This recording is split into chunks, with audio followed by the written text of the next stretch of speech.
Olá pessoal, meu nome é João Montarelli, eu sou nutricionista e especialista em Mindful Eating e é com muito prazer que a gente começa mais um episódio do nosso podcast da Consciência Alimentar, o podcast que desperta você para uma alimentação e uma vida mais consciente. Hoje eu tive o enorme prazer de receber uma pessoa muito querida que dividiu grandes insights e inspirações de como a gente lida com a comida, da forma que a gente lida, sobre como o nosso cérebro funciona, que é a Bruna de Mantas. Bruna de Mantas é mestre em Neurociência Comportamental pela University College of London, onde ela se formou em 2021 e por onde teve a sua tese publicada em 2024. Além disso, Bruna é mentora, palestrante, professora, produtora de conteúdo e colunista semanal do quadro Neurociência na Prática da Rádio CBN. Atualmente, a Bruna se dedica a compartilhar seu conhecimento e disponibilizar ferramentas para as pessoas que desejam mudar efetivamente o seu comportamento. E no episódio de hoje, a gente pôde entender ainda mais, entender melhor por que a gente usa a comida da forma com que a gente usa para lidar com as nossas emoções, com tédio, com estresse, com ansiedade, como a ansiedade impacta o nosso cérebro e nossas escolhas alimentares, e como ajudar o nosso cérebro desmotivado a mudar. E o papel que a culpa, a autocrítica tem impacta negativamente a nossa vida. A gente também pôde conversar como o Mindful Eating, a consciência alimentar, nos ajuda a mudar hábitos alimentares e a não descontar as emoções na comida. E o papel do Mindfulness e da compaixão em ajudar o nosso cérebro nesse processo de mudança, a diminuir o estresse e a ansiedade. Já que você está aqui, aproveita e curte o nosso episódio e ajuda essa conversa a alcançar ainda mais pessoas. Deixe os seus comentários, as suas dúvidas e as suas reflexões. Eu vou ler todos os seus comentários. Para mim é muito importante saber como que você recebe esse conteúdo, também ler as suas sugestões e você pode compartilhar aqui quem que você gostaria que estivesse aqui conversando comigo no nosso podcast. Bom episódio para a gente. Então, Bruna, boas-vindas ao nosso podcast da Consciência Alimentar. Eu acho que a sua presença aqui vai ajudar a gente a explicar para as pessoas entenderem o que elas fazem, como elas fazem e o porquê que elas fazem.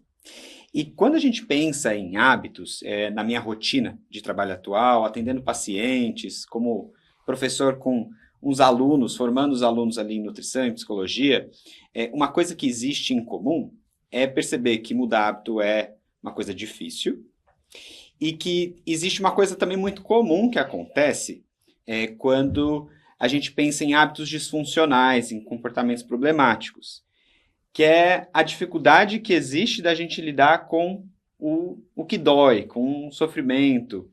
E apesar de eu já ter te apresentado academicamente, eu queria que você contasse um pouquinho da sua história de como você chegou até aqui, mas isso passa por uma frase que eu ouvi você já falando em uma das suas aulas, e eu queria que você começasse falando sobre essa frase, né, para a gente contextualizar essa questão de como que a gente lida com o sofrimento e o porquê que a gente acaba lidando dessa forma. Obrigada, João. É um prazer enorme estar aqui. Então, eu falo que eu aprendi a duras penas que uma vida rica de verdade não é uma vida com dinheiro. É uma vida da qual a gente não quer fugir. E eu falo isso porque, hoje em dia, entendendo como o cérebro funciona, isso ganha até muito mais sentido. Porque, querendo ou não, a gente começa a se distrair da nossa vida, a querer compensar quando a vida tá ruim, quando tá infeliz.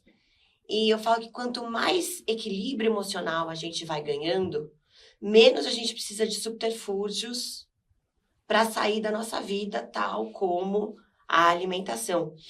Eu tive um caminhar, né, de muito aprendizado durante a minha vida.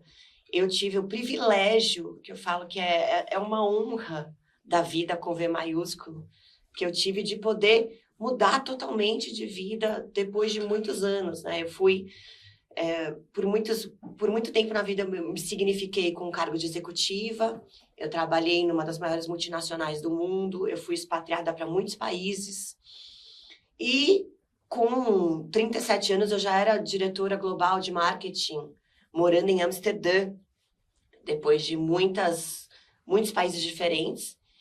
E é muito engraçado, porque nesse lugar eu me vi com aquele checklist que as pessoas falam que deveria ser o lugar de felicidade de todo mundo, que é dinheiro, sucesso, um trabalho super interessante que todo mundo acha incrível. Carreira, morando fora, casada, com 2 cachorros, aquele negócio, sabe, você pega que a família margarina, aquele negócio incrível. E eu estava profundamente infeliz. Eu tinha conseguido chegar, porque eu sempre vivi naquele lugar que todo mundo vive da cenourinha, né? Ali tá a felicidade. Não, peraí, quando eu chegar ali eu vou ser feliz, quando eu chegar ali eu vou ser feliz, quando eu chegar ali eu vou ser feliz. E aí eu cheguei no todos os alis e estava infeliz. Aí eu falei, por que isso, gente? E ao contrário do que algumas pessoas têm, eu acho que assim, a manifestação da distração, de como você vai lidar com essa infelicidade, ela é pessoal a cada um dos cérebros. A minha maneira de lidar com isso foi o desenvolvimento da anorexia. Quanto mais infeliz eu era, mais anoréxica eu me tornava. Porque no meu caso, a dopamina, né, pelo tipo de personalidade que eu tenho, que vem com essas distrações, com essa vontade de você sair da sua vida, ela vinha pelo controle. Então, a maneira de eu satisfazer essa inquietude que eu tinha com a infelicidade absurda que eu estava, ela vinha com esse controle absoluto. E não tem nada que tenha mais controle do que você controlar a sua fome. O corpo, que é uma coisa primal. Então, que é uma coisa antinatural também, né? Completamente antinatural. Então, você falar para esse organismo que tem um princípio, que é se alimentar, você não vai comer, porque eu não quero, é de uma crueldade com o ser, com o organismo como um todo, que vem dessa necessidade de controle, já que a vida está tão incontrolável, tudo saiu tão diferente do que eu planejava que ela quisesse, em algum lugar eu tenho que ter controle. É uma metáfora, né? Quando eu não consigo controlar as coisas que eu gostaria na vida, eu sinto que eu tenho controle, um domínio da minha vida, que é a alimentação e o corpo. Infelizmente. E aí, eu falo que a neurociência me salvou. A neurociência, ela foi o que me tirou de todo esse lugar de infelicidade, porque ao entender como meu cérebro funcionava e por que eu fazia o que eu fazia do jeito que eu fazia, eu falei, agora eu posso mudar. Agora eu posso ser uma outra pessoa para mim. Porque agora eu entendo por que eu fiz tudo isso. E eu acho que eu cheguei no limite, né? A minha infelicidade, ela culminou num burnout muito sério, que é uma doença. Né? O burnout, ela é um excesso de um cérebro exposto a tanto cortisol por tanto tempo, que isso começa a desfigurar a maneira como esse cérebro opera. Eu cheguei num burnout que eu perdi a coordenação motora. Eu tive realmente assim um impacto sobre a minha coordenação motora. E à medida que eu fui entendendo por que isso chegou nesse lugar e fui tomando as decisões necessárias, inclusive e principalmente alimentares. Voltei a me alimentar com saúde, tive que tomar muitos suplementos, tomo suplementação até hoje, né, pelo tipo de dano que eu fiz pro meu organismo por tantos anos. Foi realmente o divisor de águas na minha vida, o grande portal de passagem, e por isso que eu faço tanta questão de levar a neurociência de maneira didática para todo mundo, porque eu acho realmente, eu acredito, baseado na minha experiência, que quando você entende como você funciona, aí sim você tem a possibilidade de mudar. E não dá para quebrar aquilo que a gente... Não dá para consertar aquilo que a gente não sabe. Sabe como funciona. Que Fala também é meu outro mote, né? Eu gosto muito dessa frase, eu falo, não dá pra gente consertar o que a gente não sabe como funciona. Então, se você quer consertar um comportamento, você precisa entender como funciona um comportamento. Perfeito. E é muito, pra gente, muito importante ouvir sua história, de saber que você tem uma trajetória acadêmica, que valida o seu currículo, que é um lugar muito importante, mas a vivência ela é muito importante pra gente, né? A gente fala muito isso dentro da prática do mindfulness, do mindful eating, da compaixão, o quanto não dá pra gente aprender natação lendo livro, né? Da mesma forma que não dá pra gente aprender meditação sem meditar. E esse lugar de vivência traz a gente para um outro patamar, né? Uma outra percepção. E aí, na sua percepção, Bruna, como que você vê essa questão do esgotamento, do estresse, no nosso contexto social? A gente já sabe que a sociedade está cada vez mais adoecida. Tem até um filósofo coreano que ele traz esse contexto para a gente da sociedade do cansaço, né? De que a gente está cada vez mais se auto-explorando, de cada vez mais a gente se tornou esse indivíduo que se torna responsável ou pelo seu próprio sucesso ou pelo seu próprio fracasso, e às vezes não olha para o contexto. E essa sociedade do cansaço está com cada vez mais dificuldade de mudar os seus próprios hábitos, seus próprios comportamentos. Explica um pouquinho para a gente, assim, como que é esse cérebro sobre estresse, por que o estresse dificulta tanto o cérebro a mudar o comportamento. Eu estava até comentando que eu escutei recentemente uma neurocientista falando nos Estados Unidos que o novo cigarro é estresse, né, de malefícios para o nosso organismo. Por quê? Alguns pontos muito importantes, né? O primeiro deles é que nós somos seres da natureza. Somos natureza, certo? Seres humanos são parte da mãe natureza. O que eu quero dizer com isso? Quando você olha seres da natureza, como eles passam grande parte do dia deles? Descansando, não produzindo. Nós fomos constituídos com o mesmo pensamento. Então, para quem entende um pouco mais, tem uma diferença no sistema simpático e parasimpático. O sistema simpático é o sistema da ação, é o sistema da reação, né? De você ir fazer alguma coisa. É um sistema coordenado pelo cortisol. Então, é aquele sistema que vai fazer você ter o sangue que sai do meio do seu corpo e vai para os músculos, para você poder correr, lutar, interagir com o contexto de maneira ativa. Só que nesse lugar de simpático, o seu organismo, ele não cresce e se desenvolve, né? Não é um lugar de prosperidade, é um lugar de luta, é um lugar de sobrevivência, né? Então, como foi organizada a natureza? Vamos passar grande parte do nosso dia no sistema oposto, o parasimpático, que desliga o simpático. Então, os dois não convivem ao mesmo tempo. Você tem um ou o outro. Então, ou você está em modo sobrevivência, ou você está em modo descanso e crescimento. Então, a natureza foi organizada do tipo. Então, vamos ficar grande parte do tempo em descanso e crescimento, para esse organismo ele poder se desenvolver, os hormônios poderem ser produzidos, a digestão poder funcionar, as enzimas poderem serem, o sistema imunológico estar no seu lugar mais próspero. E, de vez em quando, a gente ativa o sistema simpático quando a gente estiver sob uma ameaça da nossa sobrevivência ou quando a gente precisar buscar alguma coisa que precisa dessa intenção mais forte, né? E qual a lógica que a gente segue hoje na nossa vida? Contrária.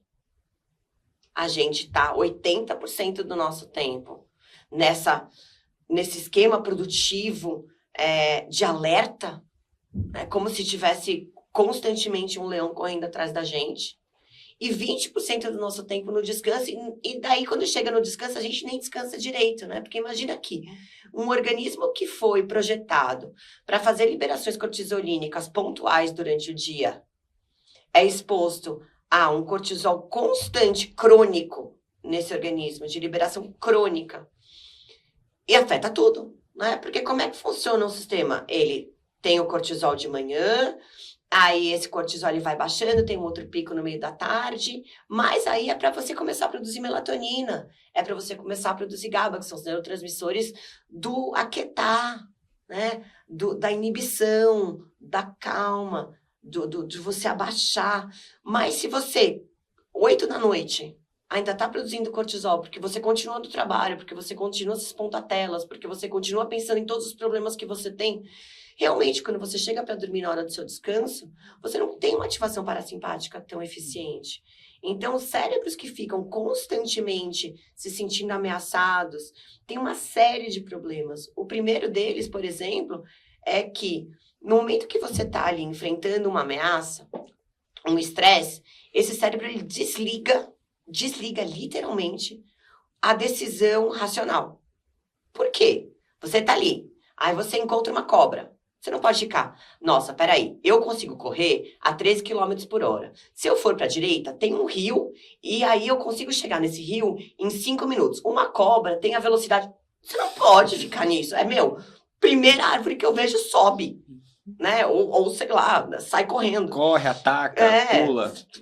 Acha age. um pau para matar.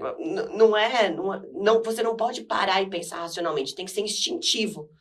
Então, esse cérebro entende que toda vez que a gente está com uma ameaça, a gente precisa agir muito mais por impulso e instinto do que por racionalidade, atenção e foco. Isso é importante para a gente sobreviver, é um mecanismo de sobrevivência. Claro, é um mecanismo de sobrevivência. Se não fosse assim, a gente não sobreviveria. Só que quando a gente aplica isso na modernidade, o que isso traz para a gente? Seres humanos vivendo desatentos. Seres humanos vivendo sem a capacidade de ter espaço entre o pensamento e a ação. Né? Seres humanos que ficam o tempo inteiro reagindo ao contexto, ao invés de conseguir parar e falar assim, não, peraí, o que está me sendo pedido aqui? Eu brinco, por exemplo, com os meus pacientes, que é como se a gente estivesse constantemente num jogo de tênis. O estresse faz com que a gente seja aquele jogador que fica na rede.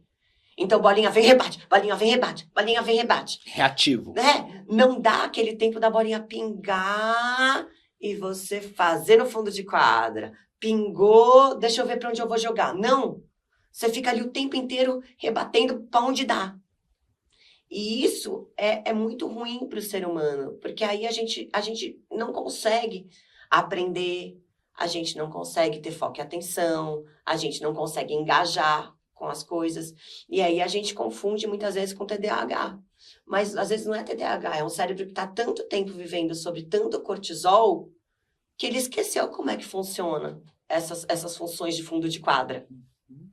Ele não consegue agir de uma forma consciente ou de uma outra forma que não seja reativa. Uhum. Tem muitas camadas no que você traz, Bru, e é muito interessante, porque a gente vê que dentro dessa sociedade que vive cansada, a gente até pergunta para as pessoas, e aí, tá tudo bem?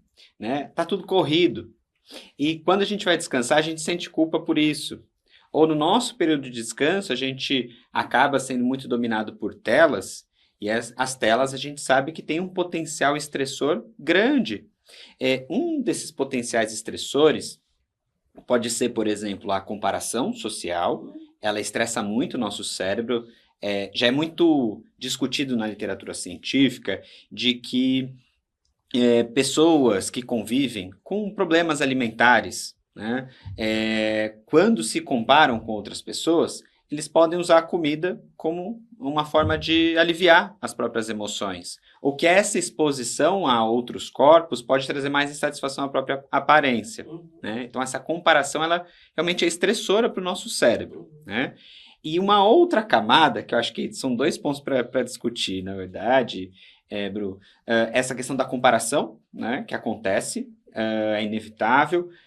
E a segunda é do multitasking, essa lenda, né? Você fala bastante sobre a lenda do multitasking, que a gente faz várias coisas ao mesmo tempo, mas tem um custo, e isso alimenta muito esse estado estressor. Eu acho que no mundo moderno a gente adotou muitas lendas que são muito desfavoráveis à nossa prosperidade e saúde. A multitasking é uma, a hiperprodutividade é outra, e essa questão da competição ao invés da cooperação também muito, muito equivocada. Vamos falar um pouquinho dessa parte da cooperação. Tem um grande pesquisador que chama Robert Sapolsky, ele é um dos maiores neurocientistas da atualidade, ele escreveu um livro maravilhoso, chama Porque as Zebras Não Têm Úlcera. E atualmente ele tem um livro também que chama Comporte-se, que é uma bíblia da neurociência, mas que é muito interessante. E ele fala que uma das principais fontes de estresse no ser humano é a comparação. E ele usa de exemplo um estudo que foi feito entre países muito pobres e muito ricos e os países no meio, mostrando que quanto maior a diferença entre as pessoas, em termos financeiros, quanto maior a discrepância financeira entre as pessoas, mais estressado é o país.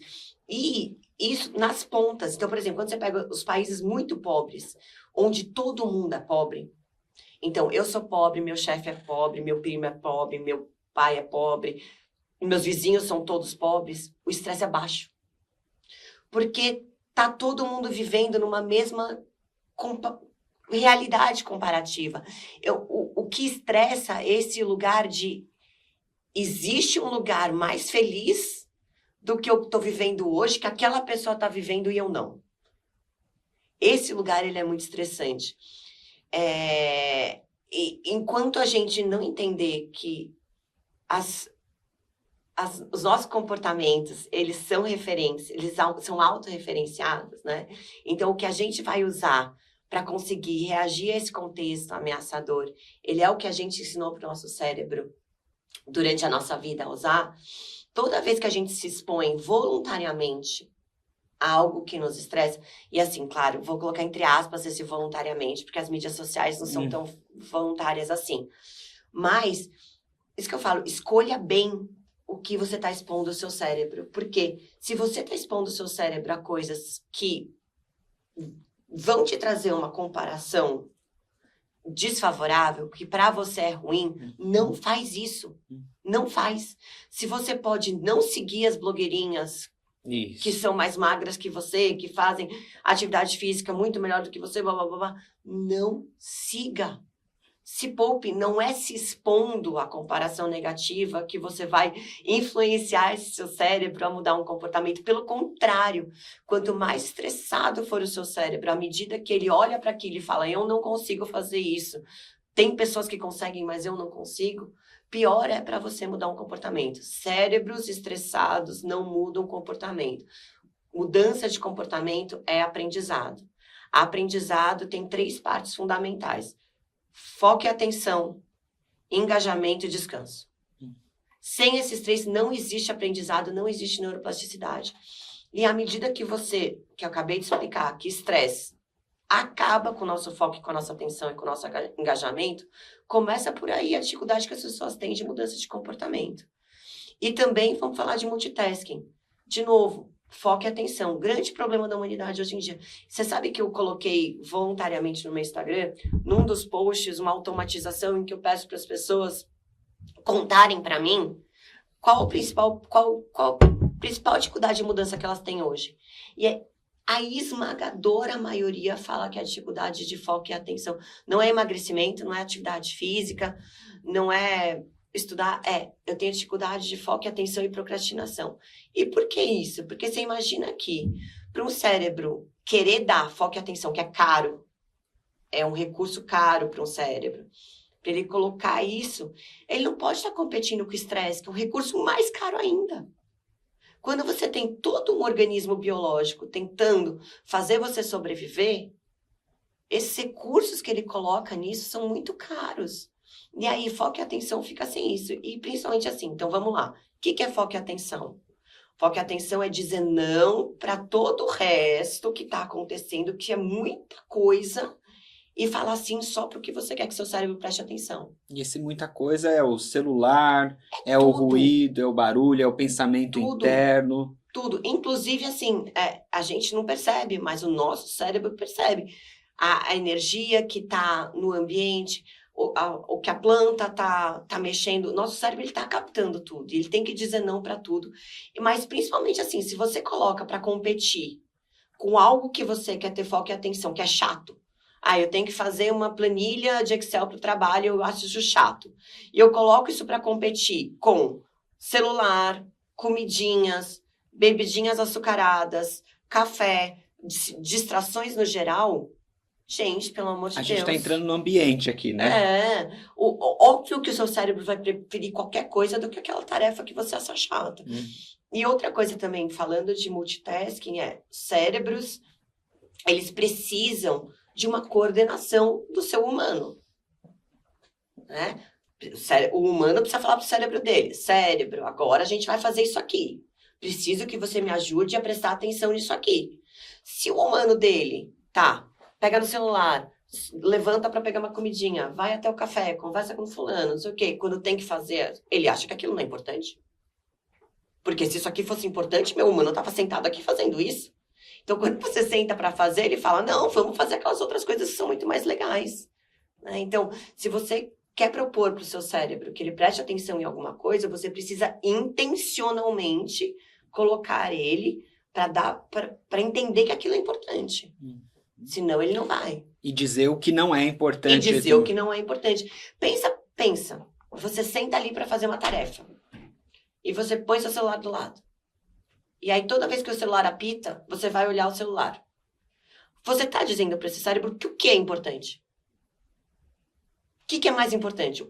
A planilha ou o celular? Se toda vez que o celular apita, você tira a sua atenção da planilha e coloca no celular, o cérebro entende. Importante é onde eu coloco a minha atenção. Principalmente em primatas, visual. Então, nos primatas, o cunho visual da atenção é muito importante. Então, para onde eu olho, eu estou direcionando a minha atenção. Se toda vez eu estou aqui fazendo a planilha e bipa meu celular, eu olho, bipa meu celular, onde está minha atenção? Aqui ou aqui? Aqui.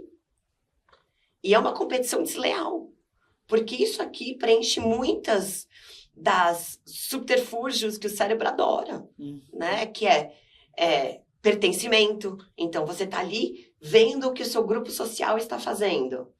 E tem essa questão da novidade, que o cérebro adora a novidade. Então, você fica o tempo inteiro estimulando ele com isso, versus a planilha chata, que te evoca emoções ruins.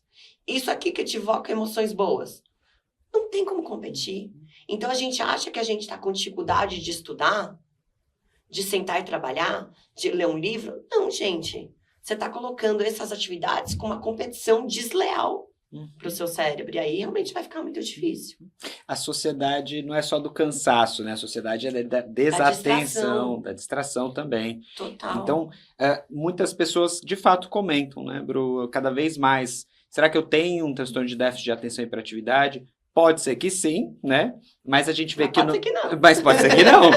Mas pode ser que não. Mas na nossa conversa a gente consegue entender que muito do porquê todo mundo está se sentindo muito cansado, desatento, distraído, é por conta de um cérebro estressado. De um mau uso do nosso cérebro. De um mau uso do nosso cérebro. E de um contexto social que a gente vive hoje também. E você sabe uma coisa, João, também que é muito interessante? Eu estava vendo um pesquisador, agora eu não vou lembrar o nome dele, que ele estava falando que o Brasil é um dos países com maior quantidade de burnout.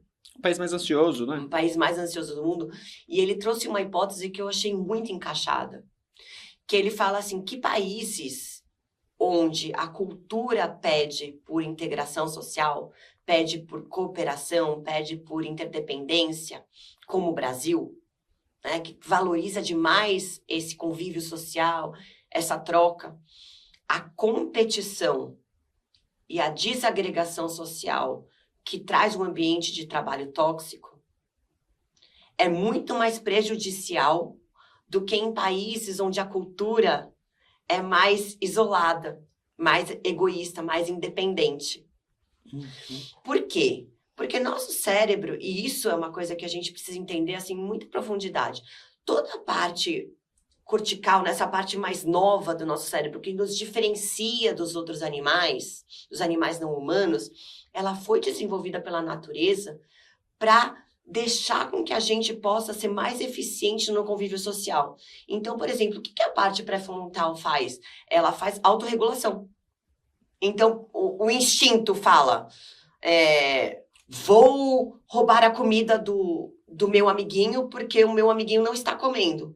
O seu cérebro córtex pré-frontal fala, não vamos fazer isso, porque a gente vai se indispor com o amiguinho, a gente pode precisar do amiguinho para caçar amanhã. Então, essa parte foi desenvolvida no ser humano exatamente para a gente não responder aos nossos instintos diretamente, não só reagir instintivamente. A gente ter alguém dentro do nosso organismo, da nossa estrutura cerebral, falando, opa, isso aqui pode atrapalhar a gente amanhã em termos de convivência social. Por quê? O nosso cérebro ainda vive com os princípios do tempo que a gente era caçador e coletor. E se a gente fosse enfrentar um predador sozinho, a nossa chance versus um predador, a nossa chance contra qualquer animal da natureza é quase minúscula. Mas nós, em grupo, somos imbatíveis. Não só pelo uso de ferramenta, mas pela capacidade de dar atividades específicas para cada um, para a gente conseguir coordenar alguma coisa, um ataque em conjunto. Então, essa interdependência humana, essa necessidade de confiança nos outros seres humanos que estão ao nosso redor, e esse entendimento de que eu posso contar com esses seres humanos para a gente juntos sobreviver, é da natureza humana. E quanto mais a gente, ao invés de fazer isso, a gente está competindo, a gente está desconfiando, a gente está inseguro com outros seres humanos, isso é muito prejudicial para esse cérebro. Muito prejudicial. Então, a gente adiciona ao estresse do cortisol mais um estresse, que é esse estresse da separação social, da não capacidade de confiar e interdepender. E aí, realmente, é um lugar que você olha assim, onde tudo tá ruim. E aí não tem como ter saúde. Porque, em última instância, quando a gente não confia no outro, a gente está se comparando com o outro, a gente está colocando a nossa sobrevivência em risco. Eu gosto muito da perspectiva que a terapia focada na compaixão traz para a gente, e o que você está trazendo para a gente é uma base extremamente valiosa, porque o nosso cérebro ele evoluiu de um lugar comum. Ele tem uma base evolucionista importante, que explica o porquê que a gente age como a gente age, né? E dentro dessa perspectiva, o professor Paul Gilbert, isso eu acho que é muito valioso para quem é nutricionista, para quem é psicólogo, que acompanha a gente, que tem interesse, né, sobre essa temática, e ele traz essa perspectiva para a gente de que, como ser humano, a gente não nasce pronto para a vida. A gente precisa de um outro ser humano que vai precisar ter empatia para reconhecer quando a gente está com fome, com frio, né, que a gente precisa de abrigo. E quando o outro tem essa sensibilidade para o nosso sofrimento, ele vai tomar uma atitude de ajuda, que é o que a gente tem como a base ali da compaixão, né? Então, compaixão sendo definida como essa sensibilidade para o sofrimento do outro, com essa atitude de querer aliviar esse sofrimento. Então, a compaixão, ela, na verdade, é uma necessidade básica humana para a sobrevivência, e quando a gente é sensível a comparação social, ao que o outro pensa sobre mim, ao que o outro acha sobre mim, em última instância eu sinto que eu estou sendo ameaçado, minha vida está sendo ameaçada. Cara. E essa base, eu acho que ela é muito valiosa para a gente entender que nós somos seres sociais, que a forma com que a gente se relaciona com o outro importa muito, e que esse estresse que a gente é exposto, de uma forma mais ou menos consciente, pode estar impedindo a gente de chegar em lugares que a gente quer chegar. Por exemplo, mudar os nossos comportamentos, mudar a nossa alimentação, mudar, às vezes, hábitos de trabalho, fazer uma planilha que a gente precisa fazer. E conforme você foi falando, acho que um ponto que eu queria aproveitar a sua expertise, Bruna, é muito na perspectiva, a gente até começou a falar sobre esse assunto, sobre o sofrimento, como a gente evita o sofrimento. E uma coisa que acontece no dia a dia de muitos dos meus pacientes, eu vejo que as pessoas estão com muita dificuldade, é de lidar com a disponibilidade de comida em casa. Às vezes tem uma perda de controle porque desconta as emoções na comida. E aí, você estava falando do exemplo da planilha, eu fiquei imaginando essa pessoa com uma planilha, só que em vez de olhar no celular, ela está comendo, né? A comida é muito recompensadora para a gente, e eu acho que seria muito legal se você pudesse trazer para a gente essa perspectiva desse sinalizador químico que as pessoas falam tanto hoje, que é a dopamina. Qual que é o papel da dopamina nesses comportamentos de perda de controle? Fala um pouquinho pra gente. A dopamina não é vilã, viu, gente? A dopamina é um neurotransmissor incrível, um neuromodulador incrível. Eu gosto muito mais de usar o nome neuromodulador do que neurotransmissor. Porque o que a dopamina faz? A dopamina, ela modula comportamentos. E literalmente, assim, é muito legal. Existe uma parte do nosso cérebro que chama filtro do comportamento. Hiper simplificando, tá, gente? Não vamos usar nomes complexos, porque não é o ponto aqui. E o que é o filtro do comportamento? O filtro do comportamento é o lugar onde vão todas as possibilidades de comportamento que referem-se àquele contexto. Então, assim, o contexto se apresentou. Aí seu cérebro vai buscar no repertório dele o que eu costumo fazer quando esse contexto se apresenta para mim. E aí, essas possibilidades de comportamento vão passar pelo filtro do comportamento. E a dopamina, ela vai ser a moduladora. Ela vai falar, esse comportamento aqui é mais valioso que esse, então vamos privilegiar esse comportamento aqui. Só que, quando a gente não tem autoconhecimento, ou quando a gente está estressado, ou quando a gente dorme pouco, ou quando a gente está em um ambiente tóxico de competição, ou quando a gente está se comparando, nosso cérebro tende a dar valor, a dar dopamina a comportamentos que são diretamente ligados à nossa sobrevivência. E não a desenvolvimentos intelectuais, e não a mudança de comportamento. E quais comportamentos que estão diretamente ligados à nossa sobrevivência? Comer, descansar, que aí a gente pode entrar numa questão, porque às vezes a pessoa não tá dormindo e fala assim, mas como ele prato refrigerante, eu não consigo dormir direito. Não, gente, procrastinar e ficar de preguiça é descanso. É poupar energia. É poupar energia, né?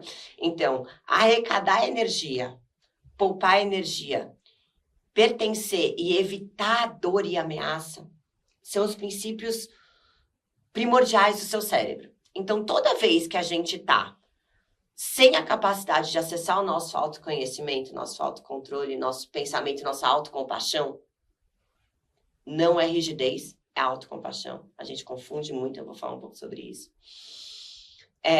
A gente fica preso nesses comportamentos básicos. Então, a dopamina acaba indo muito para esses comportamentos básicos no filtro de comportamento. Então, de novo, infelizmente, na nossa sociedade hoje, os alimentos hiperpalatáveis, eles sequestram o nosso filtro de comportamento. Porque você imagina que um cérebro normal, ele tem um certo nível de dopamina que ele dá para cada comportamento, que ele produz uma quantidade de dopamina durante o dia, e aí ele vai dando dopamina para os comportamentos que ele elege como os mais valorosos para a gente ter como resposta àquele contexto. Quando você come um alimento hiperpalatável, você está trazendo dopamina extrínseca, artificialmente para esse filtro de comportamento. Só que esse cérebro que não consegue entender que existem alimentos que podem trazer uma dopamina artificial para esse sistema, acredita o quê? Puxa, esse comportamento é incrível, porque ele encheu de dopamina meu cérebro. Vamos repetir. Então ele sequestra o filtro de comportamento. Então, quando você come um alimento hiperpalatável, o seu cérebro fala, opa, que comportamento incrível, cheio de dopamina, maravilhoso. Então, vamos fazer ele muitas vezes quando esse contexto se apresentar. E aí você fica, e esse é o princípio do vício, por exemplo. Então, você fica trazendo esse comportamento como um comportamento mais válido para esse contexto todas as vezes. Então, se você está ali, né, você precisa sentar para ler um livro, para estudar. Aí você senta para estudar. E aí você oferece para esse cérebro a opção de comer uma bolachinha. Aí ele come a bolachinha e ele fala, nossa, isso aqui dá muito mais dopamina que isso aqui. Do que alface. Ou seja, não, do que estudar, por exemplo. Uhum.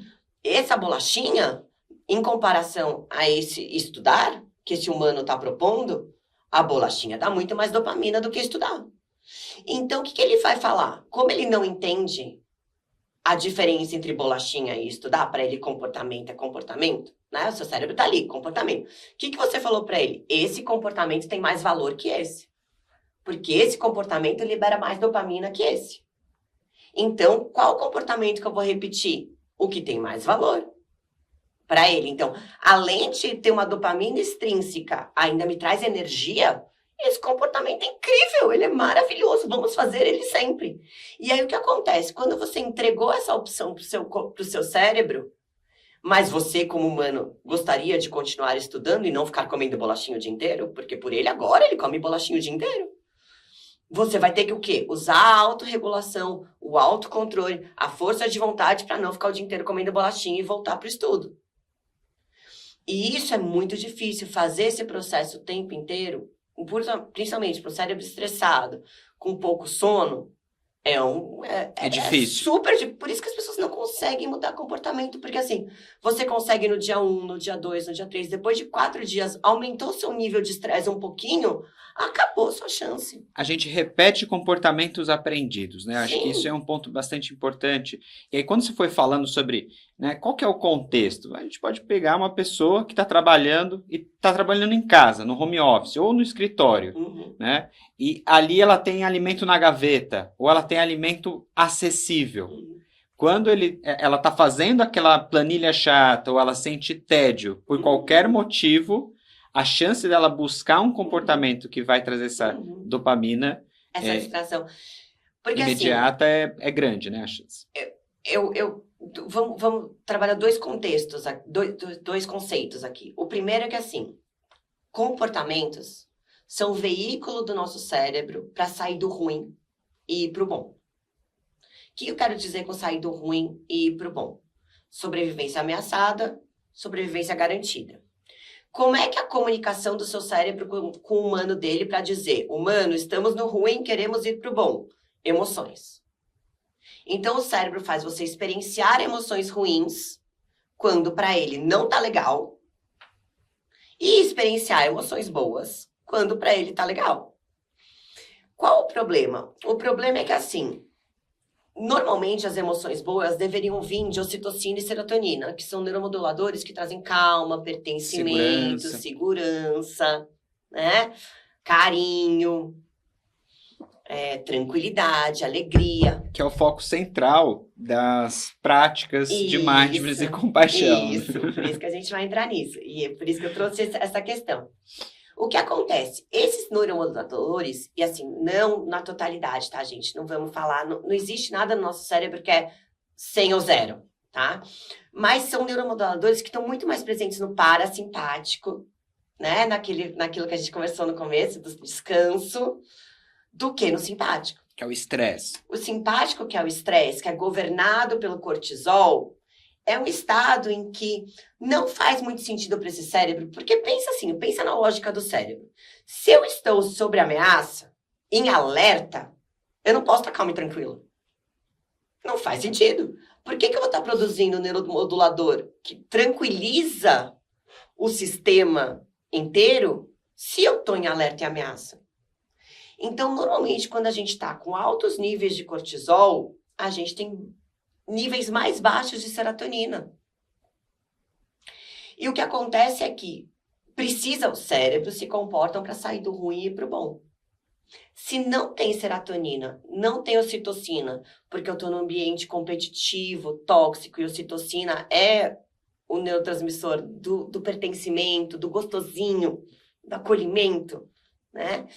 Que pode ser só você com você mesmo também, né? Não precisa vir do externo. Isso é uma lenda, né? Que a ocitocina só vem do abraço ou do contato com outros seres humanos. Você pode produzir ocitocina se você se ama. Na autoestima, nosso toque, na autocompaixão. Nosso autotoque libera ocitocina. Com certeza, né? A gente gostar da gente mesmo libera ocitocina.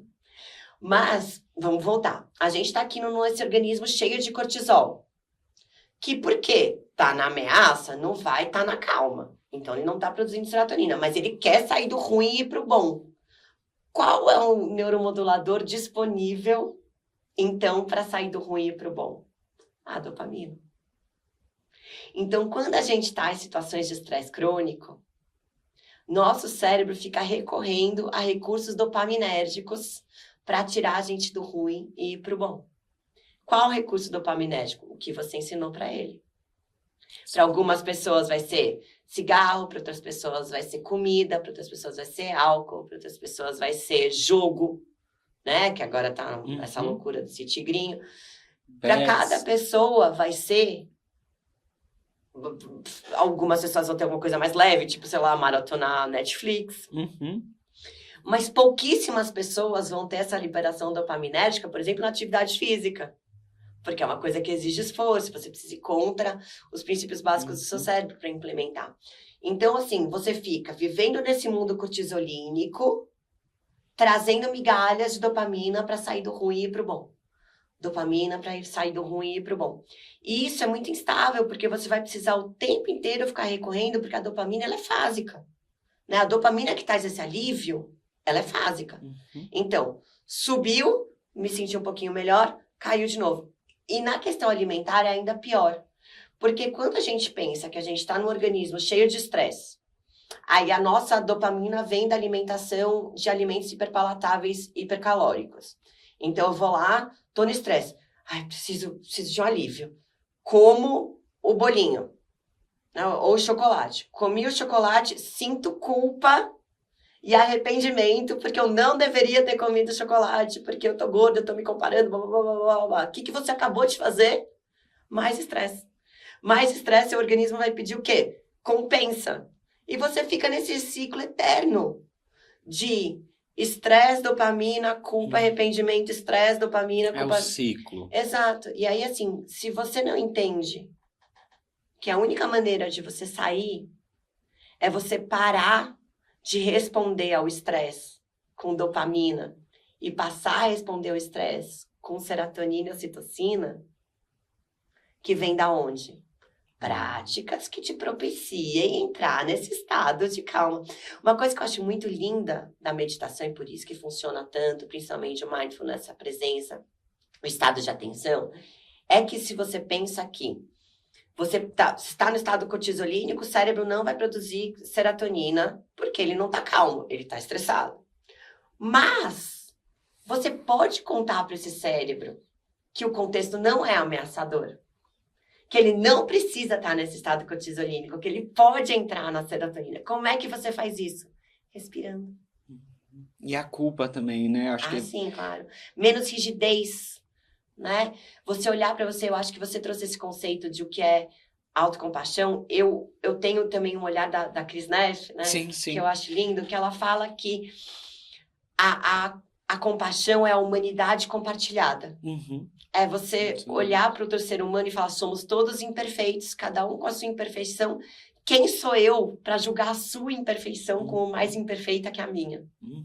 Né? Somos todos imperfeitos, então vamos todos nos harmonizar na possibilidade de que existem muitas maneiras de fazer as coisas e que tudo é válido para a gente conseguir conviver. E reconhecer que esse sofrimento é uma condição humana, né?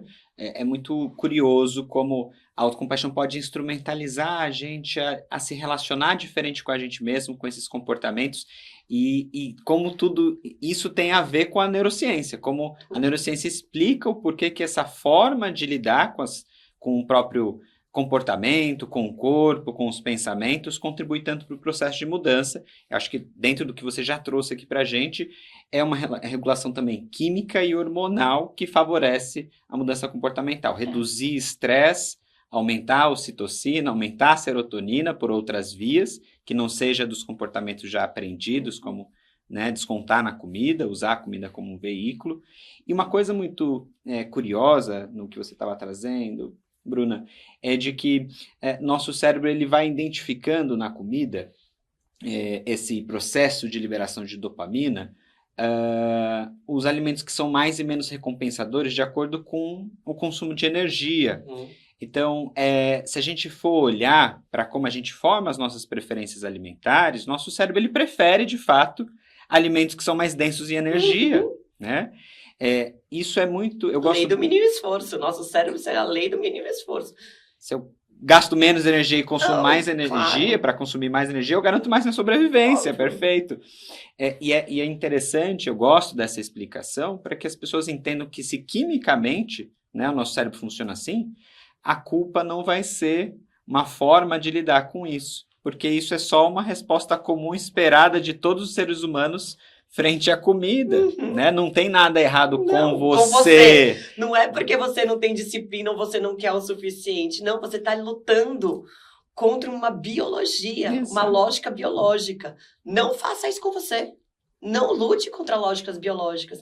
Um dos problemas que a gente tem de dificuldade de implementar mudanças de comportamento é que a gente não entende a lógica do nosso cérebro e a gente fica querendo imprimir a nossa nele, mas quem se comporta é ele. Ele sempre vai ganhar de você. Não, e colocar o nosso próprio tempo, né? O desafio de 21 dias. Já dá um outro podcast só para falar disso, né? Eu acho tão interessante assim, as pessoas estão tão rasas. É tanta informação, mas ninguém se aprofunda em nada, que alguém vira e fala assim, olha, se muda um hábito em 21 dias, ninguém para e fala assim, nossa, como é que assim, um organismo biológico que não tem um calendário segue dias para fazer uma mudança? Assim, no 20 não mudei, no 21 mudei. Gente, tem um interruptor, né? Não é porque você entrou num grupo de WhatsApp que o seu cérebro entendeu que 21 dias... tá bom, se eu repetir 21 vezes um comportamento, ele vai... Eu sempre brinco que assim... É uma fórmula mágica. É muito interessante que a gente tem uma percepção de assim, não, é muito difícil se disciplinar. Aí eu sempre dou um exemplo que eu falo assim, quer ver como não é? Chocolatinho às 4h. Começa a dar para o seu cérebro um chocolatinho às 4h para ver quanto tempo você demora pra, se não tiver chocolate na sua gaveta às 4 da tarde, você ligar no iFood, descer na loja de conveniência. Uma disciplina para achar esse chocolate, né? Porque o que é disciplina? Motivação e esforço para fazer um comportamento. O ponto é que a gente quer se disciplinar para as coisas que o nosso cérebro não é autodisciplinado. A gente quer se disciplinar para coisas e que a gente gostaria que ele colocasse motivação e esforço. Mas enquanto a gente está colocando essas coisas para competir com alimentos com alto teor energético ou com descanso, procrastinação, ele nunca vai atender você. Né? Enquanto essas coisas alternativas não tiverem um valor intrínseco percebido pelo seu cérebro como alto, né? A gente não tem como competir com essas questões. E sabe uma coisa que eu acho muito importante a gente entender, até para tirar a culpa, ainda mais, tirar mais culpa dessa questão do comportamento alimentar? Pensa comigo. Nosso cérebro, de novo, vive dentro de uma caixa fechada escura. E ele mora ainda no tempo que a gente era caçador e coletor. Eu falo em termos de estruturas biológicas, de respostas biológicas, tá, gente? Não em termos de inteligência e de desafios, etc. Então, na natureza, não existe nenhuma combinação que seja muito calórica e nada nutritiva. Não existe isso. Então, nosso cérebro entende falsamente que tudo que é muito calórico, muito energético, é muito nutritivo. Então, por que ele não iria querer comer? Se tudo que é muito energético é muito nutritivo, poxa, por que você não está me dando aquele negócio humano? Você coloca um chocolate para competir com uma salada? Ele fala, não, vamos comer o que é muito energético, não isso aqui, porque isso aqui é pouco energético. Mesmo que você tenha decidido que vai fazer o desafio de 21 dias, salada todos os dias. O seu cérebro ele não vai entender dessa forma, porque ele evoluiu ao longo de muitos e muitos anos para não entender dessa forma. É claro. É uma você pensa que a gente natural, viveu, né? Grande parte da nossa existência como seres humanos passando fome, não com superávit alimentar. Então, o nosso cérebro, o que são 70 anos versus 200 mil de evolução? Sim. Né? Então, os mecanismos do nosso cérebro são voltados para a escassez alimentar e não para o superávit alimentar. Para comer quando a comida está disponível. Quanto for possível, não parar de comer. É isso que a gente tem que entender. Os mecanismos automáticos do nosso cérebro são coma muito, muito calórico, o máximo que você puder, quantas vezes você puder. Com o mínimo de esforço possível. Com o mínimo de esforço possível. E tente não gastar. Deita aí e não gasta. Exato. E aí isso traz muito para teorias que explicam, teorias até que envolvem a própria dopamina, sobre o ambiente alimentar e como as mudanças do ambiente alimentar, que é essa mudança da densidade energética dos alimentos, pode explicar o ganho de peso da população. Com certeza. E essa questão. E uma coisa importante é, a gente entendeu já que o nosso cérebro ele quer comer quando a comida está disponível, isso é uma característica evolutiva, mas a gente tem essa parte racional, igual você comentou. Primitivamente, come quando a comida está disponível, que isso garante sua sobrevivência.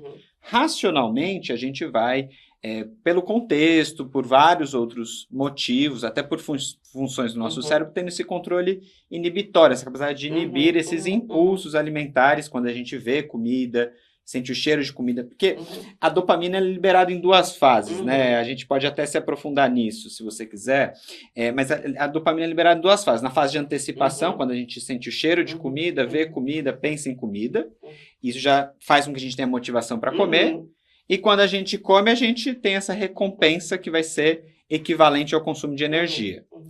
Essa equivalência faz com que a gente queira repetir. Se é mais energético, mais recompensador, a gente já vai gravando como a gente aprendeu esse comportamento, onde a gente encontra, você comentou, né? iFood e a conveniência, a gente já vai entendendo onde encontrar esses alimentos e vai repetir, né?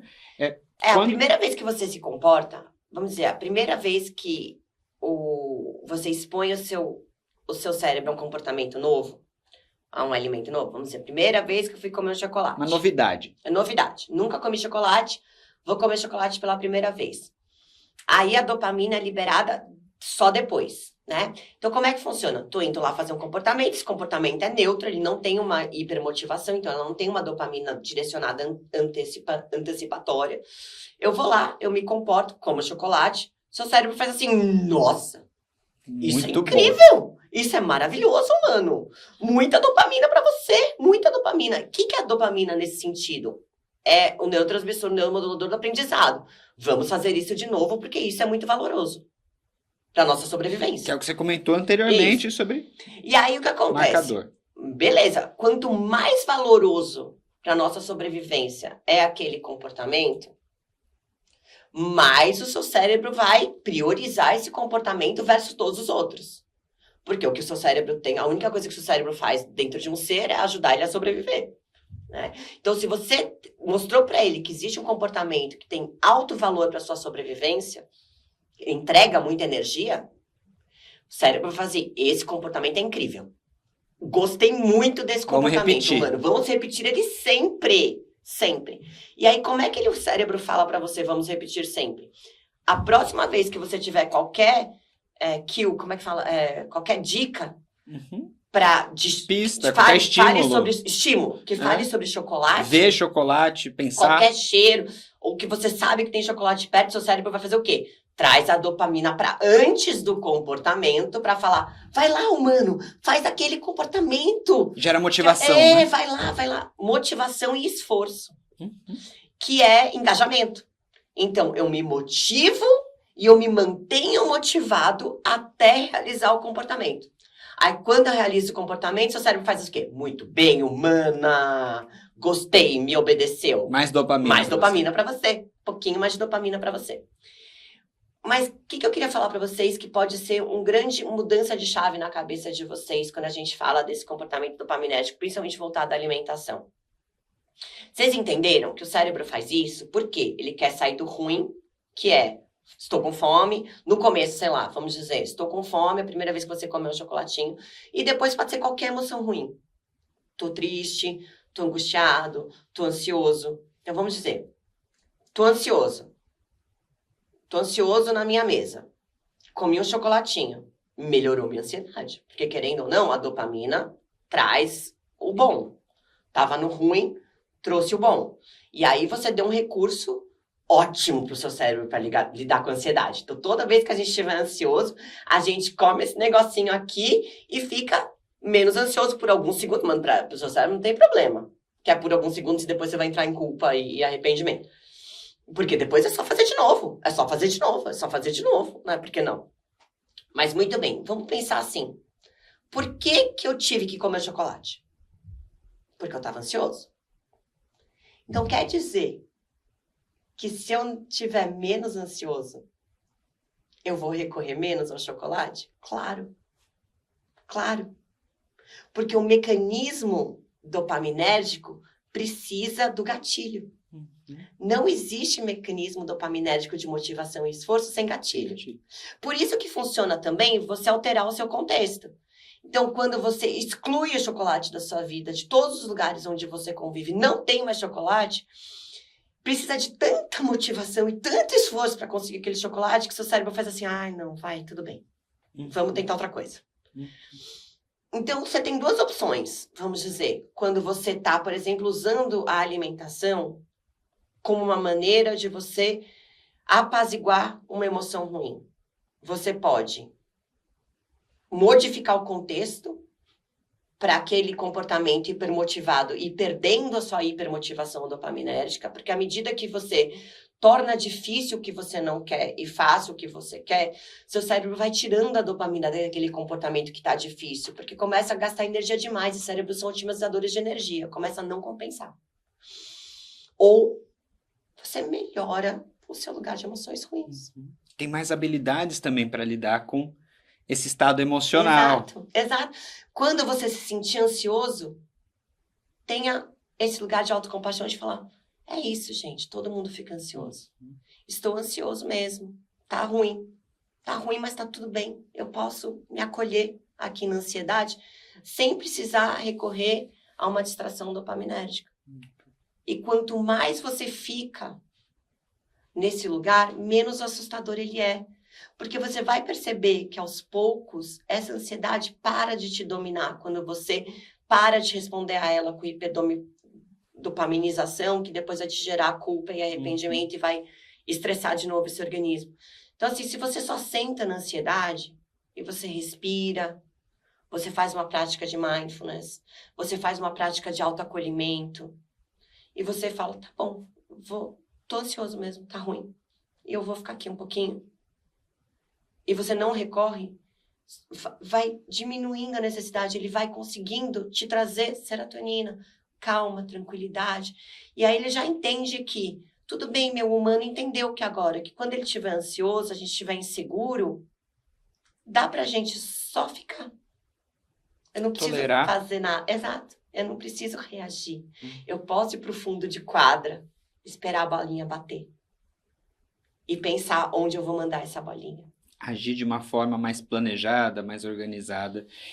E é muito curioso isso, porque o maior desafio que a gente enfrenta, talvez não seja o maior, mas um dos maiores, ou um dos grandes desafios na mudança da alimentação hoje, que o profissional tem e que as pessoas sentem, trazem para a gente, é que quando ela decide mudar um comportamento, por exemplo, eu quero reduzir o consumo de chocolate, ou eu sinto que eu estou exagerando muito no consumo de chocolate, ou estou perdendo o controle.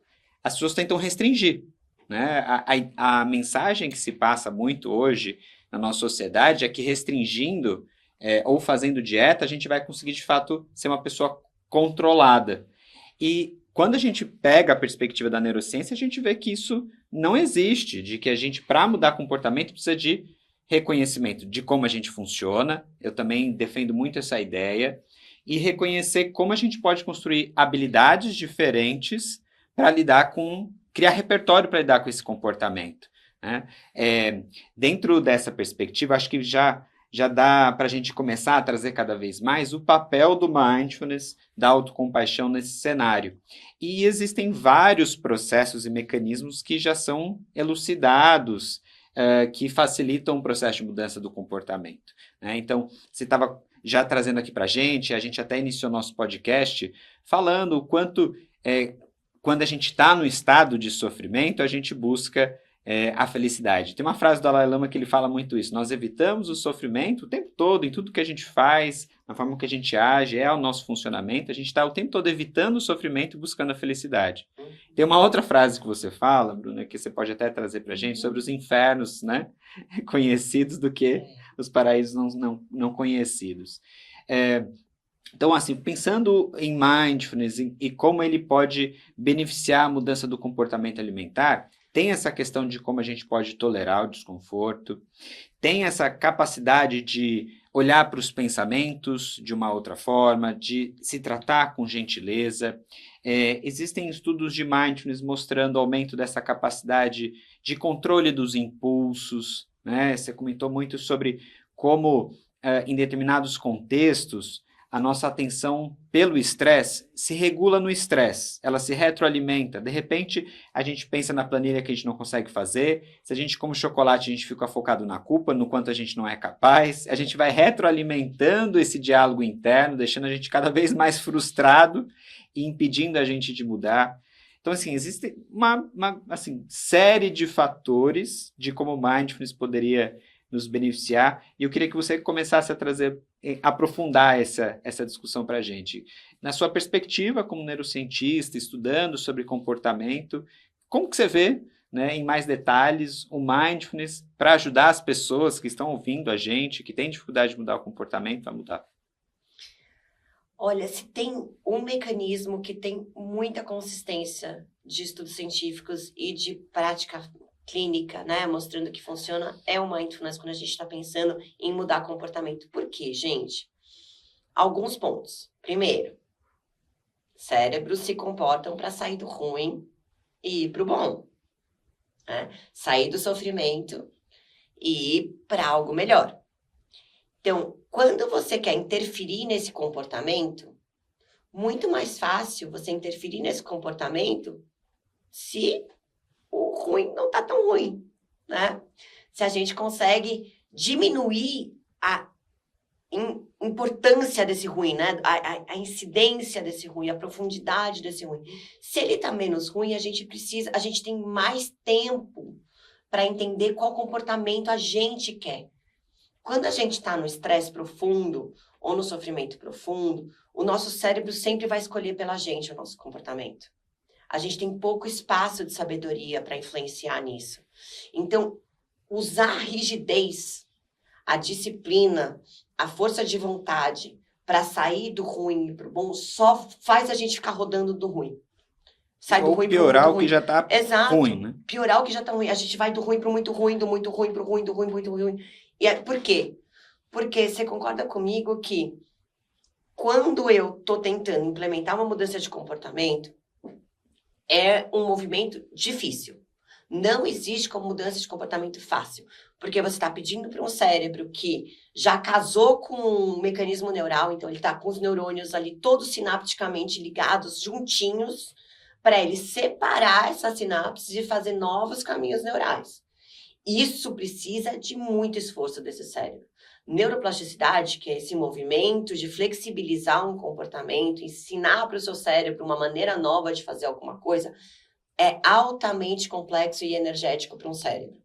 Então, quando você está aqui gastando sua energia toda no estresse, seu cérebro se torna, sim, menos neuroplástico, porque ele está menos disponível para você, para desfazer os caminhos que ele está usando e fazer novos. Ele costuma fazer o quê? Mais do mesmo.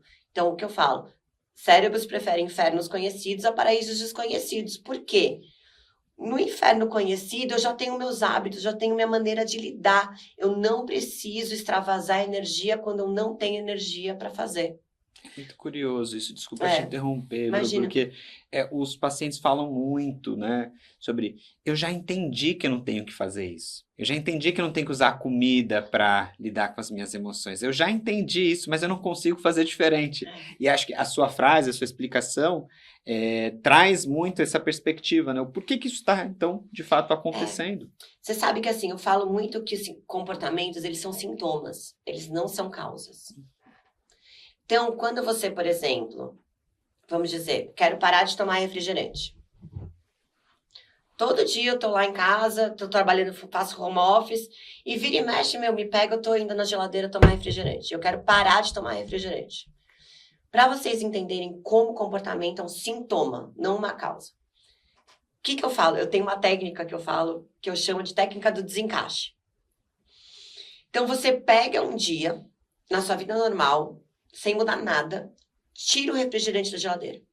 Ou coloque ele em um lugar diferente do que você sempre coloca na geladeira. Por quê? Eu quero que você se perceba no espaço de chegar na geladeira no automático, que é um hábito do seu cérebro, abrir a geladeira e falar, ué, cadê o refrigerante? E aí você ganha a cognição de volta para falar assim, eu tirei o refrigerante do lugar porque eu quero entender por que eu tô vindo na geladeira tomar refrigerante quando eu quero parar de tomar refrigerante.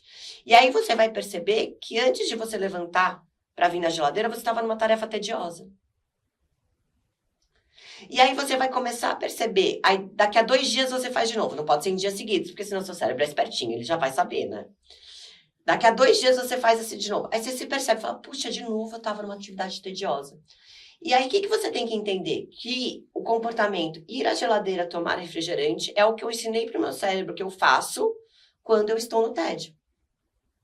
Então, ao invés de querer parar de tomar refrigerante, por parar de tomar refrigerante, que é só um sintoma do como esse cérebro está usando o comportamento para sair do ruim para o bom, você tem que entender, puxa, ou eu tenho que ficar menos entediado, ou eu tenho que aprender a lidar com o tédio. Ao invés de querer parar de tomar refrigerante, que você vai ter que usar a força de vontade, a disciplina e a rigidez para fazer, porque você não está lidando com a causa do comportamento. De onde está vindo a dopamina? A dopamina que vem para você levantar, para tomar refrigerante, para você se esforçar, vem do tédio. Não da vontade de tomar refrigerante. É o que a gente vai chamar de gatilho. Isso, vem do gatilho. Então, enquanto você não entender os seus gatilhos e souber lidar melhor com eles, é muito difícil mudar um comportamento. Mudar um comportamento pelo comportamento é um erro. É um erro lógico. Que é o que as pessoas querem fazer hoje. Eu só chega no nutricionista, eu quero parar de tomar refrigerante, me dá a fórmula mágica. Isso. Né? E aí fica. Não, e aí é um problema da humanidade, né? Porque aí se vem alguém na internet e fala assim: eu descobri como pessoas param de tomar refrigerante. Você precisa fazer isso. As pessoas caem. O método dos 21 dias. A pílula mágica, o atalho, o não sei o quê. Sim. Eu brinco que assim, usar atalhos, quando você não entende a lógica do seu cérebro, é como se você tivesse um cachorro que faz xixi na casa inteira. Aí você fala, ai, não aguento mais meu cachorro fazer xixi na casa inteira. Eu preciso que ele faça xixi nesse cantinho aqui. Uhum. Ao invés de ensinar seu cachorro a fazer xixi no lugar certo, você amarra o cachorro no lugar de fazer xixi. Ele vai fazer xixi no lugar certo? Vai, mas porque você amarrou. A hora que você soltar, ele vai fazer o quê? Voltar a fazer xixi no lugar errado.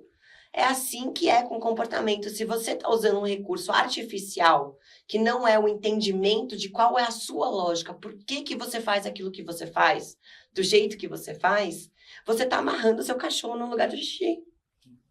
Você não está ensinando ele a não fazer xixi no lugar errado. E vou até trazer um exemplo para contextualizar isso, né? Por exemplo, sobre o chocolate. Quando existe uma situação, isso é uma conduta minha na prática clínica, né? Às vezes chega ali aquela questão de um consumo muito elevado de um alimento particular. Vamos usar o chocolate de exemplo. Diminuir a disponibilidade em casa pode ser uma forma de reduzir o consumo porque você está mexendo no ambiente, no gatilho. Uhum. Só que a pessoa não vai conseguir viver num mundo sem chocolate. Ela consegue, às vezes, controlar o ambiente. Então, o mindfulness aqui a gente pode utilizar, por exemplo, para ir reintroduzindo esse alimento de uma forma onde ela vai aprender a lidar com a disponibilidade. Né? Então, a gente vai usar muito da consciência alimentar, que é essa estratégia que a gente usa para conduzir mindfulness, para perceber os sentidos enquanto come, para desacelerar, para modificar o ritmo que come, para desautomatizar, né? Ou seja, pensa que você mudou ali o refrigerante de lugar, né? Pensa que é o chocolate. Mudei o chocolate de lugar, coloquei no lugar mais alto, coloquei no outro lugar, desautomatizei. Não, mas eu decidi comer chocolate, mas vamos comer de uma outra forma. Isso. Talvez não consumir o refrigerante enquanto está trabalhando, claro. Né? Fazendo a planilha. Quando você faz isso, você não come chocolate para compensar, mas você come chocolate porque é gostoso. Você está desarticulando esse modelo de comportamento que você ensinou pro seu cérebro.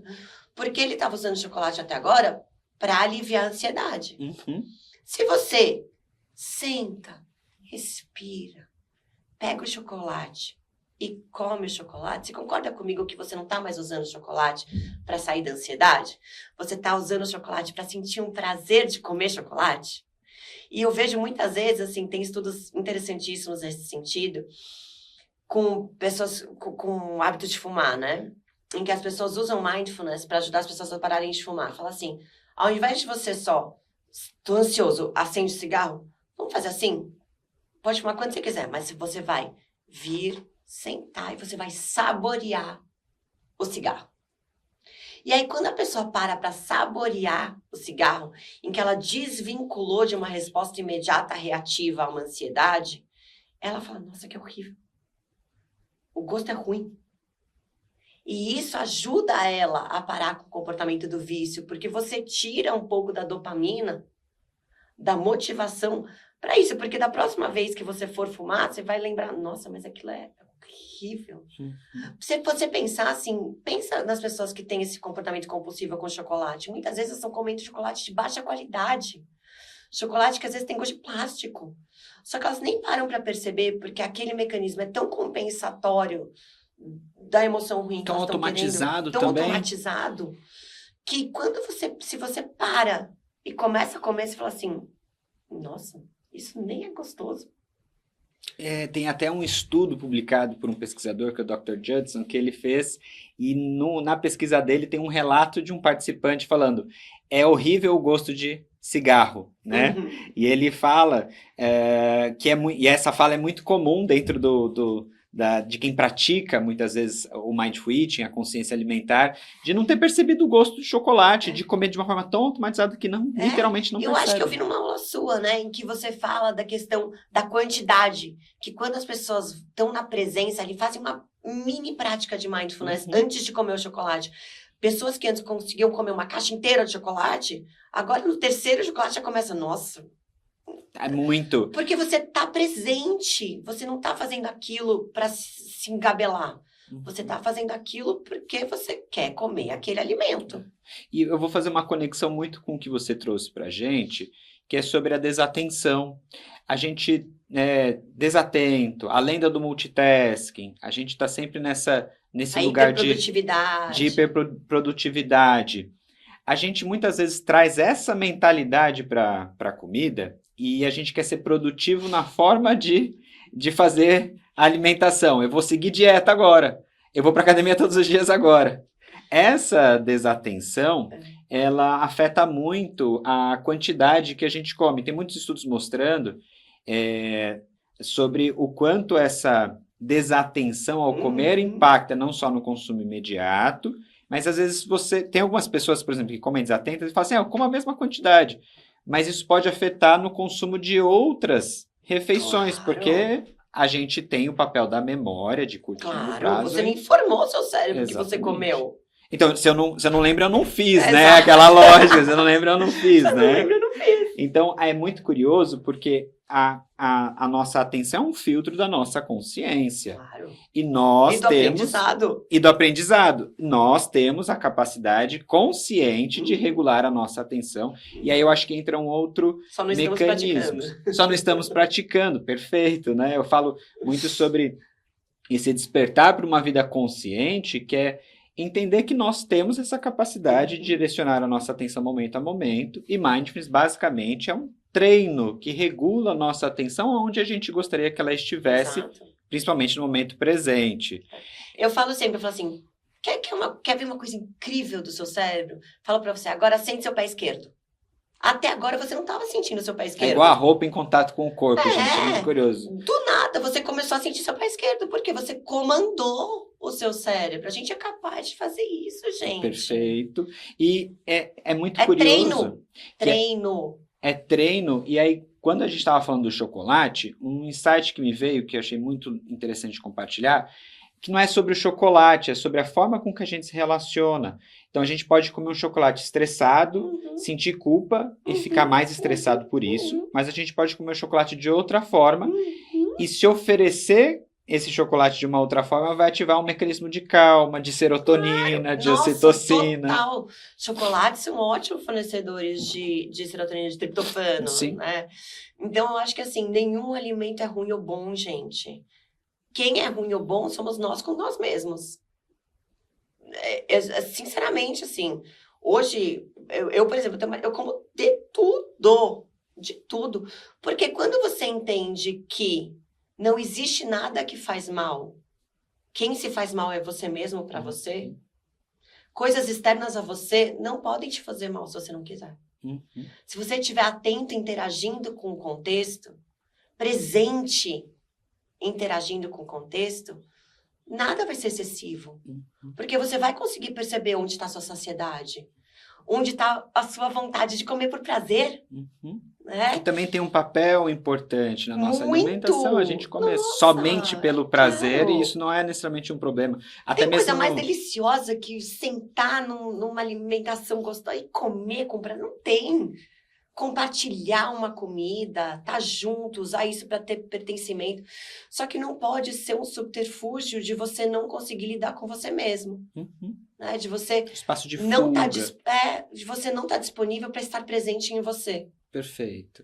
Porque é uma desconexão, né? Quando a gente perde o controle em qualquer sentido da vida, seja vício, seja alimentação, é uma desconexão que a gente tem de nós mesmos, né? Aqui, Bruna, eu acho que vale a pena a gente também pensar que muito do que você trouxe para a gente, que é uma discussão muito forte dentro do comportamento alimentar, é entender que, bom, não é o alimento, mas existem fatores que desencadeiam esse comportamento, que são os gatilhos. Você comentou bastante do tédio, da ansiedade, né? Hoje a gente tem muitos estudos mostrando que mindfulness pode ser um potencial recurso para a depressão, para a ansiedade, para a insônia, para a compulsão. Tem muitos estudos mostrando esses benefícios, né? E aí, acho que vale a pena também a gente discutir um pouquinho disso. Na sua percepção, como mindfulness, como a compaixão pode ser esse recurso para ajudar a gente a lidar com o estresse, com a ansiedade, com o tédio, com esses gatilhos que levam a gente a A perda de João, controle. eu acho que para conseguir falar sobre isso, eu preciso dar uma explicação super rápida sobre um conceito que chama de redes neurais, né? Então, o nosso cérebro é dividido, vamos dizer que em duas grandes redes. A rede do devaneio, que é a rede da interocepção, da rede da autorreferência, do olhar para dentro, e a rede executiva, que é a rede dos sentidos, que é o do olhar para fora, que é a rede do foco e da atenção. Lembra que eu falei no começo que nos primatas, muito da nossa atenção está vinculada ao nosso córtex visual.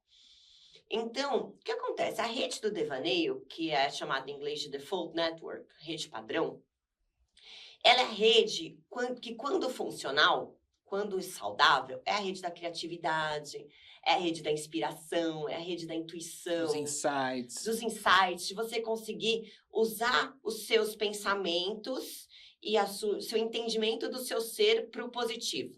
Mas quando a gente está com essa rede disfuncional... e uma coisa importante, essas redes, elas ficam o tempo inteiro como ondas do mar. Vai para foco e atenção, vem para o devaneio. Vai para o foco e atenção, vai para o devaneio. Então, a gente nunca está prestando atenção em alguma coisa pelo tempo todo e nem devaneando o tempo todo. A gente está o tempo inteiro entrando em uma e saindo da outra.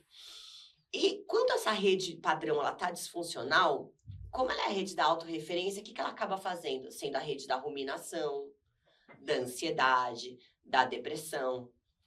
Então, o que acontece? Olha que coisa interessante. Quando essa rede fica disfuncional, o nosso cérebro tende a passar mais tempo nela do que na rede do foco e da atenção. E lembra que eu falei que quando uma está funcionando, a outra está em stand-by. Aí quando uma está em stand-by, a outra está funcionando. Então, o que quer dizer? Olha que coisa interessante. Se você está na rede disfuncional do devaneio negativo, da ruminação, da ansiedade por muito tempo, como você poderia desligar essa rede entrando em foco e atenção? Então, se você intencionalmente coloca o seu cérebro em foco e atenção e tira do devaneio, da ansiedade, da depressão, da ruminação, você está melhorando a qualidade desse fluxo neural entre redes. Porque por ele, nessa automatização, ele começa a ficar muito mais tempo nessa rede devaneando do que na rede do foco e na atenção. Se você intencionalmente lembra esse cérebro que era para ele estar indo e voltando e não ficando parado, prestando atenção, porque pensa, quando a gente está nessa rede de autorreferência de ansiedade, medo, insegurança, ruminação, seu cérebro está pensando o quê? Opa, ameaça. Ameaça, deixa eu prestar atenção nisso.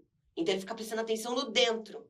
Para de prestar atenção no fora. E essa ameaça são pensamentos, Sim, comparação, problemas, né? Tudo que a gente já falou, estresse. E a ruminação é um pensamento repetitivo que a gente tem, como se a gente estivesse mastigando, literalmente, o ruminativo ali, né? Que vai e volta, e a gente fica preso naquele pensamento. E se a gente pensar no que você trouxe até aqui, esse ciclo da culpa, perda de controle é muito esse processo. Eu como chocolate, eu me culpo por me culpar, eu me culpo, né? Porque eu tento fazer diferente. Eu me arrependo por me culpar. Eu como para lidar com a culpa. A gente fica ruminando muitas vezes internamente o quanto a gente é incapaz. Isso. E essa autorreferência é o discurso do eu que eu digo, né? O que eu deveria estar fazendo, o que eu deixei de fazer, o que eu deveria fazer. De novo, é o tenista na rede ali, rebatendo as bolinhas, né? Sem espaço. Então, o que eu falo é que assim, como é que você faz para tirar esse cérebro que está disfuncionalmente acionando uma rede mais do que a outra? Leva para outra.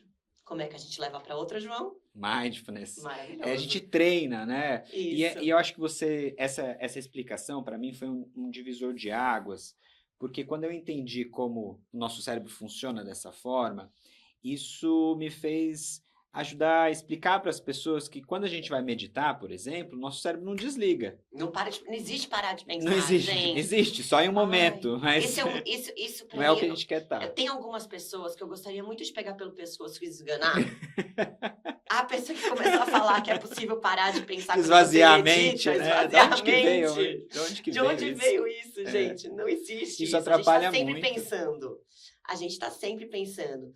Mas a questão é que quando você está com foco atencional nos sentidos, no fora, esse pensamento ele está sendo intencionalmente direcionado ao que você está prestando atenção.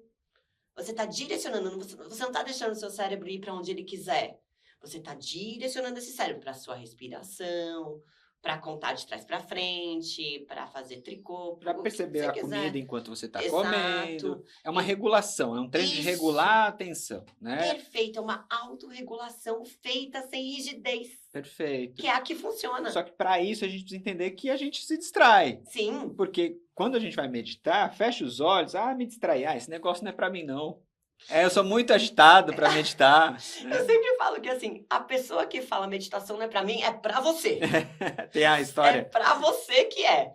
Ai, não consigo parar quieto, eu sou muito ansioso para meditar. Então, meditação é para você. Tem uma história clássica do Dalai Lama, que ele vem dar uma palestra para grandes empresários, empresários de renome mundial, e ele estava difundindo a importância da meditação, do budismo, né? Principalmente para o Ocidente.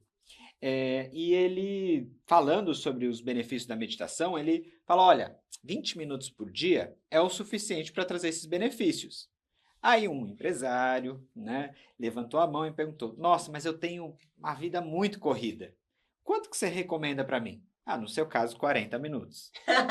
Isso é para justificar, né, que a gente não se acalma para meditar, a gente medita para se acalmar. Com certeza. E se a gente tem um cérebro mais estressado, mais ansioso, a gente vai precisar de mais recursos para trazer essa calma, essa tranquilidade. Mas você pode começar com 5 minutinhos. Eu entendo a Perfeito, piada que ele fez. não, total, boa maravilhoso. Perfeito. Um ser inspirado, né? Mas o que eu ia falar para vocês, que eu acho importante, é assim, gente, o que é meditar? Então, o que é praticar mindfulness? Na minha versão neurocientista, tá? Sem querer, sem nenhuma arrogância, só. Você tá ali, você escolhe a sua âncora, né? Que é esse lugar, no que você vai prestar atenção? Vou prestar atenção na minha respiração. Então, eu tô lá, respira, inspira, expira, inspira, expira. Aí vem um pensamento. Nossa, será que eu deixei comida pro meu cachorro? Ao invés de você começar, não, eu deixei. Não, mas onde estava o potinho? Não, pera. A ração, ela estava dentro do... Acho que eu não peguei a ração. Nossa, fulano precisa comprar ração, né? Toda vez sou eu que compro ração. Ele nunca contribui com comprar ração. Acho que o meu cachorro, ele tá meio ansioso, ele tá lambendo. A rede do devaneio essa. Você casou com o pensamento. Você casou. Era só, será que eu pus a ração ou não pus a ração? Já virou uma briga com o seu parceiro. Né? Bem mental dentro de você. E você esqueceu que você estava ali respirando, que você se propôs a ficar 5 minutinhos respirando. Se desconectou do momento presente. Então, o que você tem que fazer? Quando vem esse pensamento que vai vir, não tem como não vir, você vai falar assim, obrigada, pensamento, daqui a 5 minutinhos eu paro de respirar e eu volto em você. Só que a gente fica nessa ansiedade, eu vou esquecer. Não vai, gente, tá tudo bem. E se esquecer não era tão importante assim. Perfeito. Então a gente tem esse mecanismo que é regular a nossa atenção no momento presente, nas âncoras atencionais, a respiração pode ser uma, comer com atenção pode ser outra, e é bem prazerosa. Maravilhosa. Né? Maravilhosa. Gente, juro por Deus, comer um espinafre, comendo um espinafre é outra experiência. É outro alimento. É outro alimento. E a gente tem esse outro mecanismo que é também conhecido como decentering, ou descentramento, ou até desfusão cognitiva. A desfusão cognitiva é quando a gente vê um pensamento com um pensamento, quando a gente observa que nós somos aqueles que pensam, e ao invés de engajar no pensamento, dar corda para ele, ficar retroalimentando aí essa rede do devaneio, a gente é só um pensamento, e vê o pensamento, assim como sentimentos, emoções, como fenômenos mentais transitórios. As pessoas às vezes não conseguem entender isso, né? Que a gente nós somos quem pensa, não o pensamento. Aí eu falo para as pessoas assim, agora, fala oi dentro de você. Você não falou oi? Quem falou oi? Alguém mandou você falar oi. Ou seja, né? Você é aquele que pensa. Você é aquele que manda falar exatamente, oi. Você exatamente. não é oi. E eu gosto muito dessa lógica, porque é desse exercício que você traz, porque nós temos as nossas vozes internas, né? O nosso self-talk, essa autofala, e na maior parte do tempo ela costuma ser muito autocrítica, muito dura, ela costuma ser muito rígida. Então, vem um pensamento, a ração do cachorro, tá vendo? Eu não consigo meditar, eu não sirvo para isso, eu sou muito agitado, tenho muita coisa para fazer. Porque nessa lógica social que a gente está conversando, né? A meditação parece que é uma perda de tempo. Eu tenho que estar sempre produzindo. E o ócio e o descanso é sempre muito carregado de culpa. Então, as pessoas não veem a meditação como algo produtivo, muitas vezes, né? Só que aí a gente percebe que a gente precisa desse contraponto de aprender a lidar com os pensamentos, de ensinar a nossa mente, nosso cérebro, aonde prestar atenção e de que forma prestar atenção. Porque mindfulness é prestar atenção no que está acontecendo enquanto está acontecendo, mas de uma maneira em particular, com aceitação, com gentileza, com curiosidade. Isso faz toda a diferença.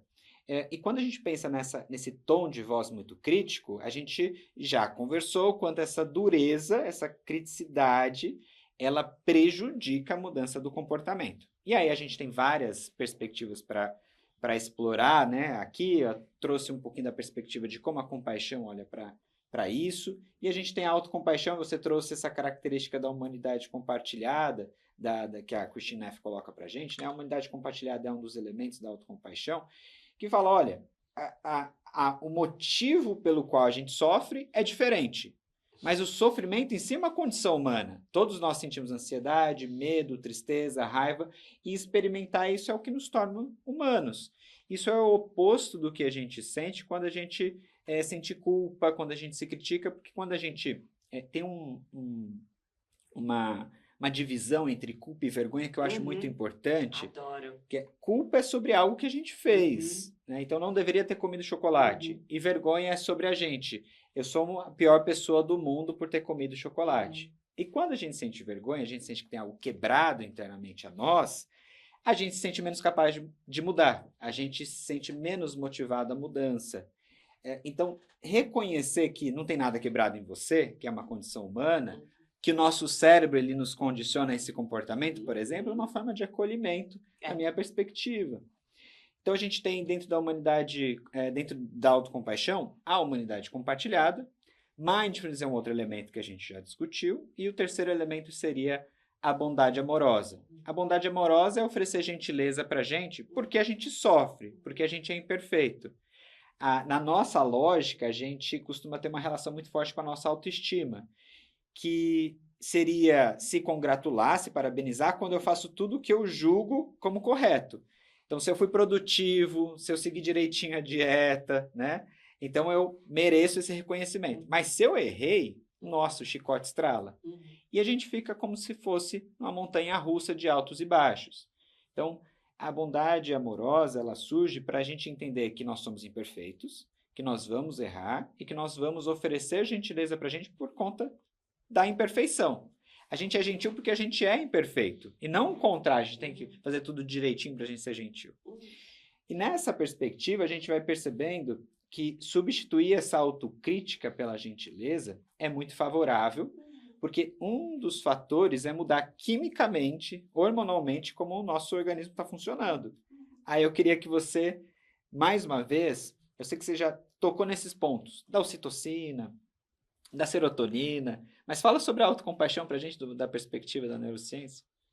Olha, eu acho que se tem um lugar interessante para a gente partir, quando a gente está pensando em mudança, é a gente aprender a usar a mudança no começo para dar para a gente pequenas pílulas de autocompaixão. Então, se você quer um jeito interessante de mostrar para um cérebro que mudança é seguro, que mudar os padrões que ele tem hoje, habituais, é uma coisa factível para você como ser humano, porque assim, quando a gente fica propondo para o nosso cérebro mudança e a gente fracassa, então, começa a dieta, começa a dieta, começa a dieta, seu cérebro começa a criar uma resistência, que nem eu brinco que é que nem a resistência insulínica. Porque você está oferecendo algo que ele já falou para você que não está dando certo, como no caso dos carboidratos para resistência à insulina, e você continua oferecendo do mesmo jeito, com a mesma rigidez, com a mesma tentativa de disciplina, com a mesma alternativa da força de vontade, se chicoteando toda vez que você não consegue. Então, dessa maneira, você já contou para ele que não funciona. E aí, toda vez que você tenta propor de novo para o seu cérebro, ele vai falar: humana, não vou cair nessa de novo, não. Não vou te dar o esforço que você precisa, não vou te dar a dopamina que você precisa para se esforçar para fazer isso. Então, uma maneira interessante de você burlar esse monte de fracasso que você gerou ao longo da sua vida para esse cérebro é gerar pequenos sucessos. E como é que a gente gera pequenos sucessos? Fazendo pequenas mudanças que a gente consegue implementar com eficiência, com gentileza, generosidade pelo processo, curtindo o, o movimento que você está fazendo. Porque olha que coisa incrível, você está se propondo a reeducar o seu cérebro. Pensa nessa maneira quando você está mudando o comportamento. Isso é autocompaixão por uma mudança. Você olhar para aquela, falar assim, hoje eu estou reeducando o meu cérebro a ser um cérebro mais próspero no sentido que eu quero. Então, toda vez que eu me proponho a fazer isso com generosidade e gentileza, lembra, cérebros querem sair do ruim e ir pro bom. Se eu começo no bom, ele já tá o quê? Felizão. Muito mais apto a te escutar. Porque se você já começa a sua proposta de mudança dando para ele o princípio básico do que ele quer, que é sair do ruim e ir pro bom, ele vai falar: opa, mana, esse lugar aqui tá ótimo, o que você quer fazer daqui? E é interessante porque essa forma com que você está trazendo para a gente, ela parece uma forma muito mais flexível. Você falou da rigidez, né? A gente estraga tudo, acha que estragou tudo, se culpa. Isso é muito rígido, só tem uma forma de fazer, só tem uma forma de lidar. Eu quero voltar para a dieta, eu tenho que restringir, eu tenho que parar de comer, eu sou isso, sou aquilo.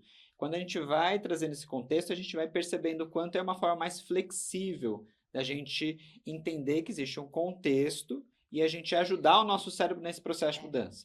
Eu falo para as pessoas que se o objetivo é chegar na felicidade, né? Se você está querendo emagrecer, porque no final das contas, nós como seres humanos estamos o quê? Por que você trabalha? Para ganhar dinheiro, para poder ter uma casa, poder ser feliz. Por que você quer emagrecer? Para poder ter um corpo, para poder ser feliz. Tudo a gente está indo em direção de querer ser feliz. Não dá para construir a felicidade com base numa série de infelicidades. Não dá para você querer chegar num cérebro que entende o que é estar feliz e pleno, entregando para ele só infelicidade. Não dá para fazer tudo na força do ódio. Se você fica fazendo as coisas na força do ódio, você está integrando cortisol, cortisol, cortisol, cortisol, cortisol, cortisol, cortisol. Você não consegue chegar na paz e na tranquilidade com cortisol. Então, o que eu falo para você é, ao invés de fazer na força do ódio, encontre alguma coisa dentro desses comportamentos que você quer adotar, que você consegue colocar com suavidade, com serenidade na sua rotina. Começa por esse. Não começa pelo difícil, começa pelo fácil. A gente tem esse conceito, desculpa a palavra, estúpido, de que tem que fazer o difícil, o disciplina, o rigidez. Não. Faz o fácil. Começa pelo fácil, porque você está indo contra um mecanismo biológico de hábito. Então, para você ensinar para esse cérebro que você é um ser humano que sabe mudar com eficiência, começa com algo que você consegue realmente mudar com eficiência. Porque se você for de novo começar por algo que é difícil para você e gerar fracasso, você está começando da estaca zero. Perfeito. Isso. Gera sucesso. Como a gente gera sucesso? Com autocompaixão, com carinho, com serenidade, fazendo algo que seja viável para você integrar na sua rotina. Perfeito. E a gente vai ter que quebrar algumas barreiras nesse processo. As pessoas às vezes acham que se elas deixarem de se culpar, elas vão passar a mão na cabeça, elas vão deixar de se motivar para o processo de mudança, elas vão ter discernimento. E essa é uma falsa ideia que é construída dentro da lógica que a gente discutiu. E é por isso que é tão importante a gente falar cada vez mais de que, de fato, essa forma gentil de lidar consigo próprio, e não só gentil, tá? Quando a gente fala de compaixão, isso é uma definição bem importante que o professor Paul Gilbert traz, de que a compaixão nem sempre é gentil. A gente, às vezes, precisa fazer o que precisa ser feito e, para isso, vai envolver, principalmente, coragem. E nessa discussão, ele traz muito para a gente que, às vezes, que a compaixão, ela pode, talvez, ser mais definida como a coragem mais perto da coragem do que a própria gentileza. Pessoas gentis nem sempre agem como precisam agir em determinadas situações. E existem determinadas situações que a gente vai precisar agir independente, né, da gentileza. Por exemplo, é só a gente pensar uma mamãe ursa, né? A Krishnaf usa muito esse exemplo. E a gente tem ali ela com os filhotes, e os filhotes estão sendo atacados. Se o objetivo da compaixão é prevenir de sofrer ou aliviar o sofrimento, ela precisa tomar uma atitude de ajuda. E isso precisa ser colocar limites. Então, nós podemos ser essa pessoa que coloca limites nos nossos próprios comportamentos, limite em nós, limite na nossa própria culpa. É que gentileza não é complacência. Exatamente. Nem compaixão, né? Compaixão também não é complacência, autocompaixão não é passar a mão na cabeça, né? É deixar a gente fazer o que quer, a hora que quer. Isso é permissividade, né? A permissão, eu falo que ela sempre vem muito acompanhada de responsabilidade, porque não é porque a gente pode fazer que a gente vai fazer. A gente precisa saber o porquê, como e de que forma a gente quer fazer, né? E uma outra questão assim, que eu acho legal assim, para a gente colocar nessa discussão é de que existe se sentir seguro e existe buscar por segurança.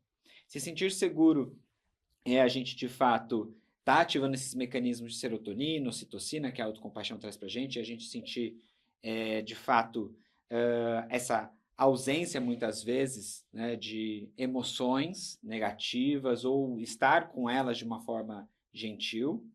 E muitas vezes a gente está buscando por segurança.